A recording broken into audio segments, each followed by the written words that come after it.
ये बात खड़े खड़े करने की नहीं है। मैं आपसे शाम में बात करूंगी। ओहो, तो हम यहाँ बैठ के बात कर लेते हैं। नहीं भाभी, मैं इस वक्त बहुत कॉलेज के लिए लेट हो रही हूँ। मैं आपसे बाद में बात करूंगी, ओके? अच्छा सुनो, कोई परेशानी की या ऐसी वैसी बात तो नहीं है ना? नहीं, मैं लेट हो रही हूँ, ओके? अच्छा, नाश्ता करती जाना। नहीं भाभी, मैं कॉलेज में ही कर लूंगी नाश्ता। Thank you.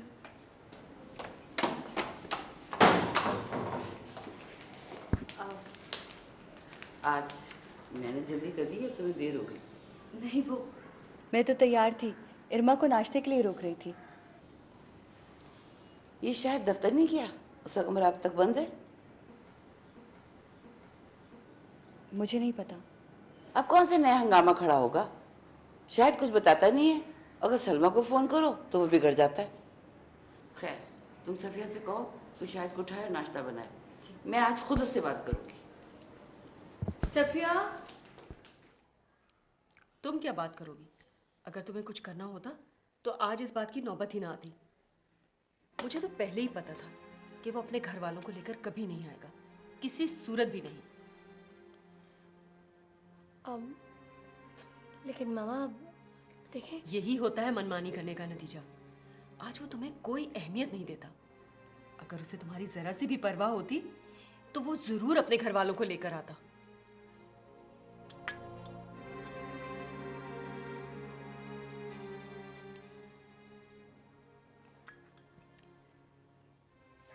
तुम परेशान ना हो। मुझे पता था कि ये काम बहुत मुश्किल है। वो शायद कभी भी अपने घर वालों को राजी ना कर पाए। इसीलिए मैंने वसीम को दबाने के लिए सब कुछ कहा था। मैं तुम्हें यूं आराम से उसके हवाले कर देती तो शायद वो कभी भी तुम्हारी कदर ना करता। शादी तो तुम कर चुकी हो, अब लड़ाई झगड़े से कोई फायदा नहीं। बेहतर यही है कि तुम उसके साथ चली जाओ।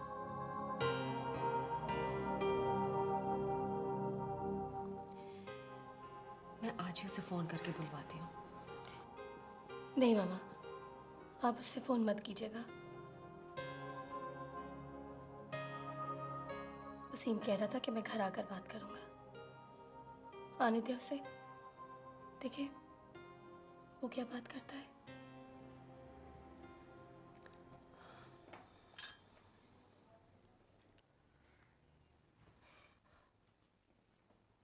मेरा दिल नहीं कर रहा चाय पीने को।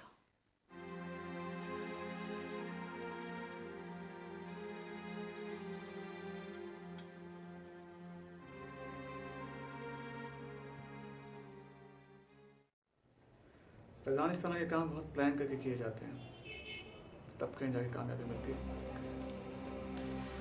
और गुस्सा तो इंसान को बर्बाद कर देता है। इस तरह के काम में बहुत सारा पेशेंस दिखाना पड़ता है। तुम्हारी ये जल्दबाजी तो हमें मुझे भी पता चलेगा आखिर प्लान क्या है। हाँ बच्चे कुछ नहीं, अभी तू छोटा है।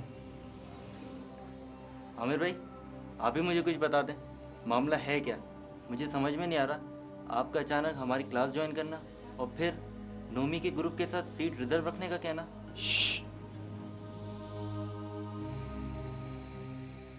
मेरे बच्चे अपने नन्हे से जहन पर इतना जोर मत डाल। फैजान, अब तो मुझे यूनी पे मिलने से ना अवॉइड किया कर। कोई भी काम हो तो मुझे मोबाइल में बैल दिया कर, मैं खुद तुझे कांटेक्ट कर लिया करूंगा। क्यों यार, रेपो भी कोई चीज होती है। ओ, यानी कि शिकार को पूरी तरीके से घेरने का इरादा है। बस तू अपनी जेब खाली करने के लिए ना तैयार है। यार मैं तुझे चैलेंज करता ही हूँ हारने के लिए।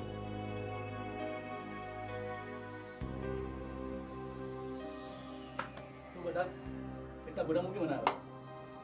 बता देंगे, तुझे बता देंगे। ये बता, वासी की क्या खबर है? ठीक है। अच्छा,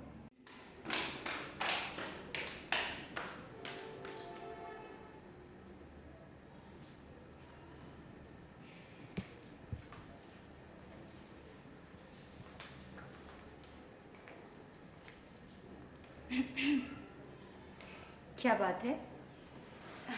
किसके ख्यालों में गुम है? किसी के नहीं। अच्छा, वसीम का कोई फोन वगैरह आया? नहीं। लो, ये कौन सी मुश्किल बात है? अभी करवा देती हूँ बात। नहीं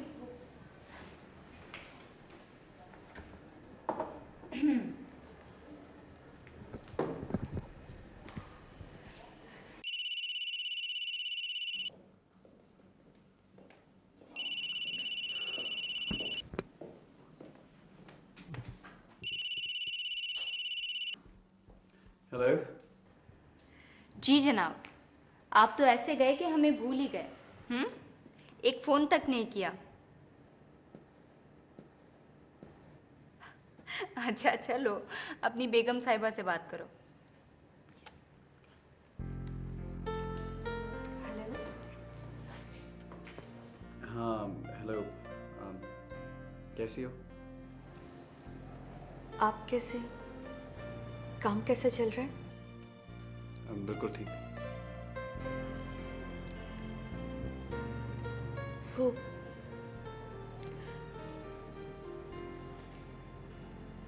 नरमीन कैसी है? हाँ वो भी ठीक है। और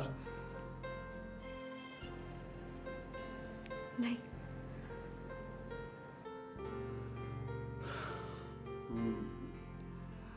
अच्छा, ऐसा है कि मुझे एक ज़रूरी काम से जाना है। तुमसे बाद में बात करूंगा। ओके। जी, खुदा हाफिज।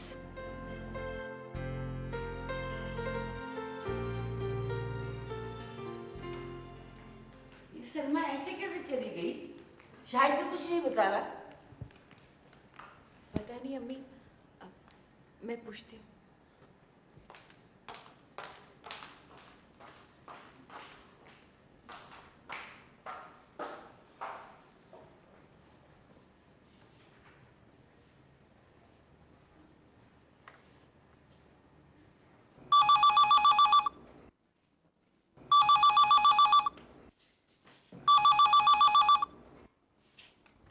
हेलो। सलमा, अस्सलाम वालेकुम जी। मुझे आपसे बात करनी थी शायद।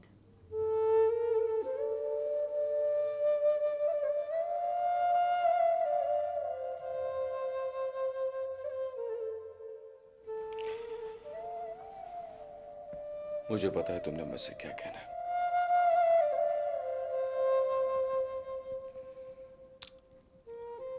सलमा ने जो कुछ किया अच्छा नहीं किया। वो इतना गलत सोच सकती है, मैं तो इस बात का तसव्वुर भी नहीं कर सकता था। पर आप नहीं समझ रहे, उसकी वजह से सारा घर डिस्टर्ब है।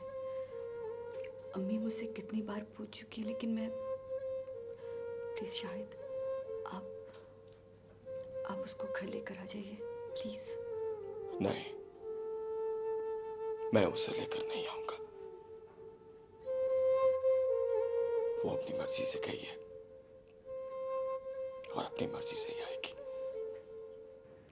तुम इस तरह कैसे चली गई? क्यों? आपको आपके बेटे ने कुछ नहीं बताया? मैं तुमसे पूछ रही हूँ। अगर आपके बेटे को कुछ बताने की हिम्मत नहीं हो रही, तो आप अपनी छोटी बहू से पूछ लीजिए।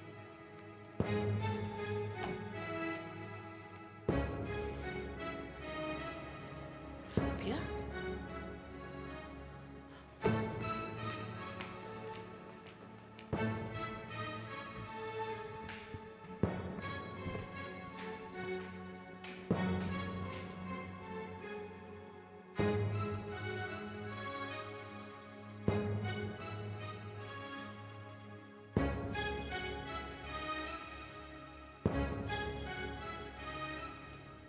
तुम फिक्र मत करो।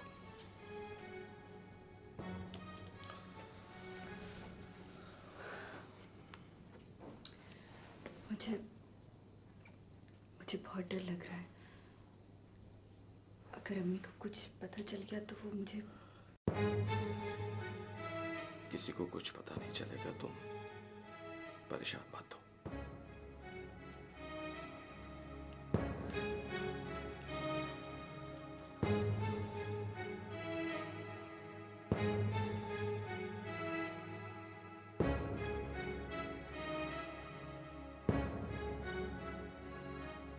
क्या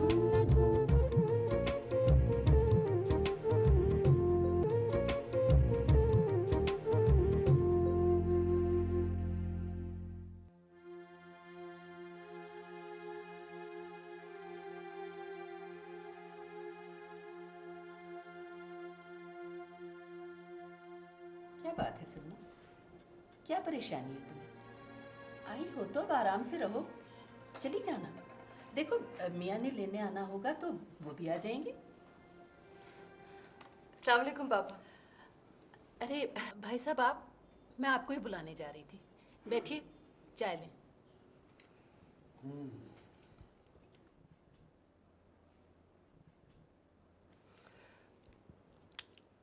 ओ, शायद नहीं आए। वो पापा मैं 1-2 दिनों के लिए रहने के लिए आई थी।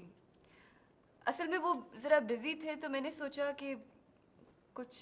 चलो अच्छा किया, लेकिन मेरा ख्याल है कि अगर शौहर किसी काम में बिजी हो तो 10 टेंशन्स होते हैं, प्रॉब्लम्स होते हैं, वो बीवी को शेयर करने चाहिए।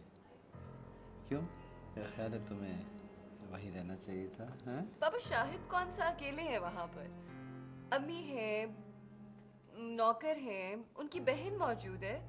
ऐसा क्या मसला हो गया? देखो बेटा, शादी से पहले आदमी ये भाई बहनों, माँ बाप, नौकरों वगैरह पर डिपेंड करता है। फिर वो शादी क्यों करता है, बीवी क्यों लाता है, हैं? शेयर करने के लिए ना। मेरा ख्याल है कि तुम्हें उसके साथ ही रहना चाहिए था। नहीं पापा, आपको मेरा यहाँ आना इतना ही बुरा लगा है और आप नाराज हो रहे हैं तो ठीक है, मैं वापस चली जाती हूँ। ओहो, मेरा ये मतलब नहीं है बेटा, लेकिन मैं ये कतई नहीं चाहता कि किसी तौर पर तुम्हारा घर डिस्टर्ब हो। भाई साहब, अब आइए तो कौन सी कयामत आ गई है, चली जाएगी।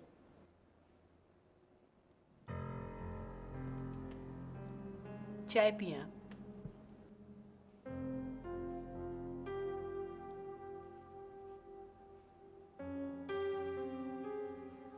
ठीक है, तुम्हारी बीवी है, ले जाओ, मगर तुम्हारी नजरों में मेरी क्या अहमियत है मुझे अंदाजा हो गया है। नहीं आंटी, ऐसी बात नहीं है। जब तक आपकी मर्जी शामिल नहीं होगी, मैं नरमीन को कहीं नहीं लेके जाऊंगा।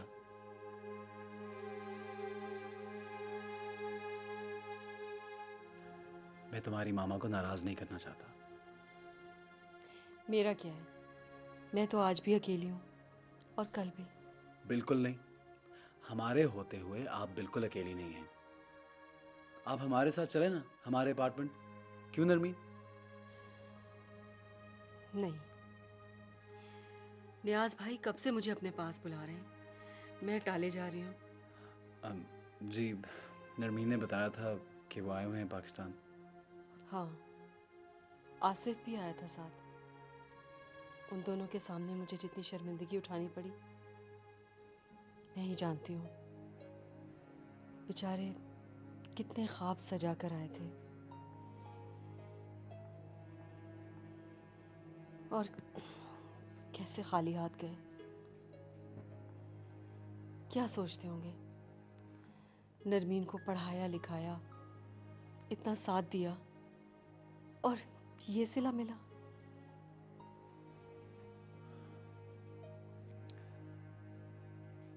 आप अब भी नाराज हैं? मेरी नाराजगी से क्या फर्क पड़ता है?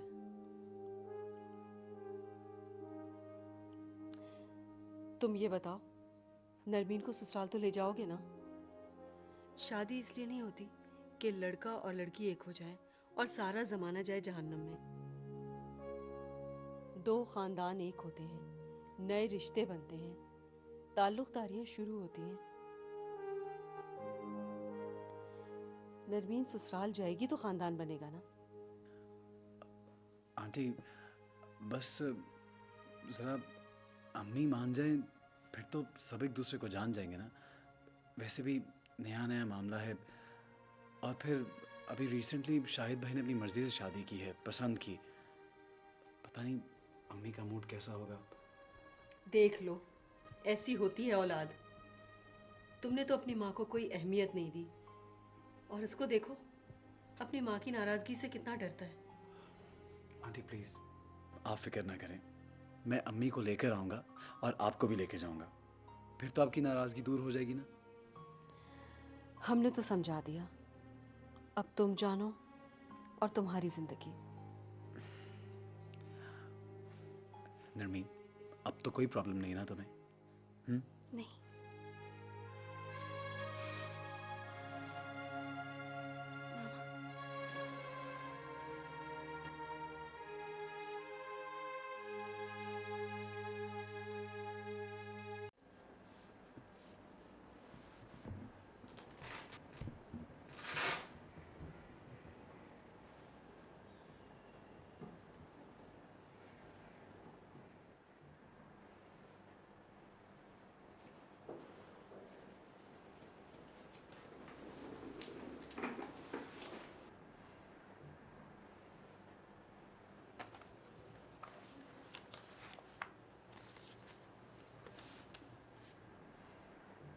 डॉक्टर साहिबा, सब कुछ ठीक है, एवरीथिंग इज नॉर्मल, कोई कॉम्प्लिकेशन नहीं है। ये बात तो आपने 6 महीने पहले भी कही थी, फिर कोई अच्छी खबर क्यों नहीं मिलती? कोई खराबी है तो बता दे। ऐसी कोई बात नहीं है, बस सारी रिपोर्ट्स आपके सामने हैं। खुदा की तरफ से देर है, और तकदीर से लड़ने के लिए तो कोई मेडिसिन ही नहीं। डॉक्टर साहिबा, इसके साथ की कई बच्चों की माएँ बन चुकी हैं, और यहाँ कोई आसार ही नहीं है। लगता है आपको बच्चे बहुत पसंद हैं। खैर, ये मैं कुछ मेडिसिन लिख कर दे रही हूँ।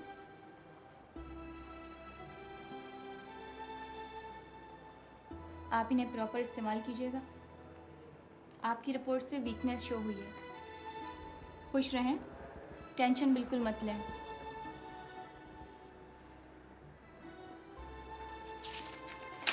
और इस चार्ट के मुताबिक अपने खाने पीने का शेड्यूल बना लें। 1 महीने बाद दोबारा चेकअप कराएं।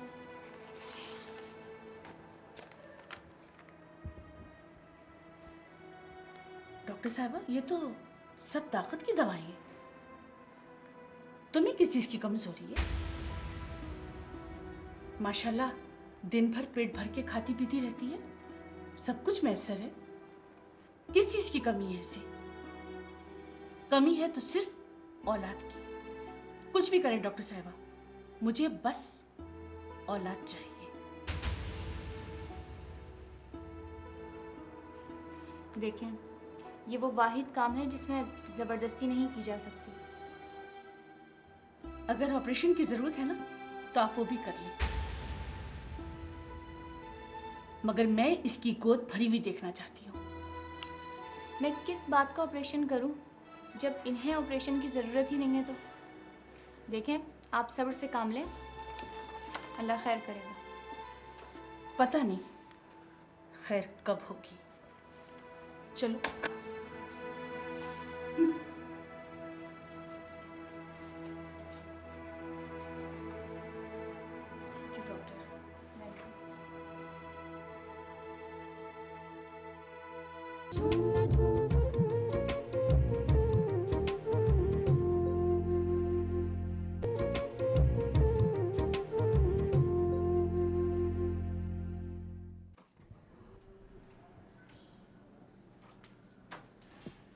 आपने मुझे बुलाया था अम्मी? बैठो। जी। तुमने अपने मियाँ को फोन किया है? जी किया था। कब? जी, जिस दिन शगुफ्ता आई थी उस दिन किया था। इस बात को 3 हफ्ते हो गए। तुम्हें अपने मियाँ का ख्याल है, या फिर शौहर पसंद ही नहीं आया? आप कैसी बातें कर रही हैं अम्मी? ऐसी तो कोई बात नहीं। मैं इसलिए कह रही हूँ कि तुम्हें उसकी फिक्र होनी चाहिए। वो कहाँ है, किस हाल में है। लेकिन मुझे तो लगता है कि तुम्हें शौहर के साथ रहने का शौक ही नहीं। नहीं, मैंने तो उन्हें बहुत दफा कहा है कि मुझे वो अपने पास बुला लें, लेकिन हर बार टाल जाते हैं। ऐसे कैसे टाल सकता है? तुमने इस तरह कहा ही नहीं होगा। मैं खुद उससे बात करूंगी।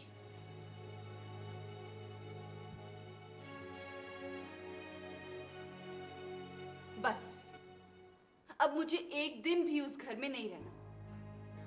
आप मुझे अलग घर लेकर दें। बेकार की बातें मत करो सलमा। क्यों? ये तो तुम भी जानते हो कि यहाँ क्यों आई है और हम भी जानते हैं, लेकिन हम नहीं चाहते कि ये बात किसी और को पता चले। दोनों खानदानों पे बुरा असर पड़ेगा। आप सलमा की उल्टी सीधी बातें सुन रही हैं तब भी? तो क्या बुरी बात कर दी इसने? अलग रहने को ही कह रही है ना, क्या मजाक है इसमें? देखो, साथ रहने में इतने तमाशे हो रहे हैं, कल इससे बड़ी बात हो सकती है। तो अभी कौन सी बात हो गई? बस, मैं बात बढ़ाने के मूड में नहीं हूँ। ये तो शुक्र है कि इसके वालिद के कान में ये बात नहीं पड़ी है, वरना तो। वरना क्या? कौन सी कयामत आ जाती? ऐसा क्या जुर्म कर दिया मैंने? अब ऐसी बातें मैं अपने मुंह से नहीं दोहरा सकती। बेहतर है कि इस बात को यहीं खत्म कर दो तो अच्छा है। मैं भी बहस नहीं करना चाहता, इसलिए बेहतर यही होगा कि मैं सलमा को साथ ले जाऊं। सलमा तुम्हारे साथ उसी वक्त जाएगी जब तुम इसे अलग मकान लेकर दोगे। अलग मकान? यानी कि मैं अलग हो जाऊं? अब तुम इसका कुछ भी मतलब निकाल लो। नहीं, अलग तो मैं कभी भी नहीं होऊंगा। देखो, जज्बात से नहीं, अक्ल से काम लो। सलमा तो अब अलग घर में ही जाएगी।